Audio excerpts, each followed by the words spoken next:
நிலவிலிருந்து முதல் வெற்றிகரமான radar signal பிரதிபலிப்பு. இரண்டாம் உலகப் போருக்கு பிறகு ரேடார் தொழில்நுட்பம் வேகமாக வளர்ச்சி கண்டது.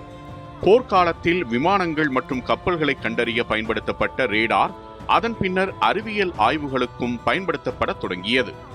இந்த வளர்ச்சியின் ஒரு முக்கிய சாதனையாக ஜனவரி 10, 1946 ஆண்டு மனிதர்கள் அனுப்பிய ரேடார் அலைகள் முதன்முறையாக நிலவிலிருந்து பிரதிபலித்து மீண்டும் பூமிக்கு திரும்பின. இந்த முயற்சி அமெரிக்காவின் ராணுவ ஆராய்ச்சி நிறுவனமான அமெரிக்க ராணுவ சிக்னல் படை மூலம் மேற்கொள்ளப்பட்டது. இந்த திட்டம் ப்ராஜெக்ட் டயானா என அழைக்கப்பட்டது.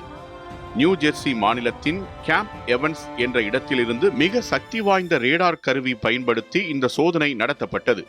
1946 ஆண்டு ஜனவரி 10 அனுப்பப்பட்ட ரேடார் சிக்னல் சுமார் 3,84,000 கிலோமீட்டர் தூரத்தில் உள்ள நிலவை தாக்கி பிரதிபலித்து மீண்டும் பூமிக்கு திரும்பியது. இந்த ரேடார் அலை பூமிக்கு திரும்ப 2.5 வினாடிகள் எடுத்தது.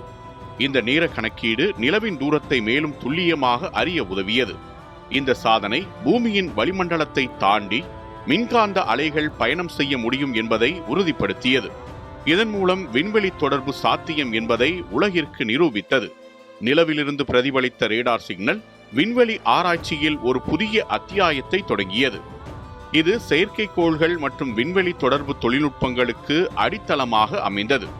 இந்த முயற்சி பின்னர் உருவான விண்வெளி ஆய்வு திட்டங்கள், சந்திர பயணங்கள் மற்றும் தொலைத்தொடர்பு அமைப்புகளுக்கு பெரும் ஊக்கமாக இருந்தது.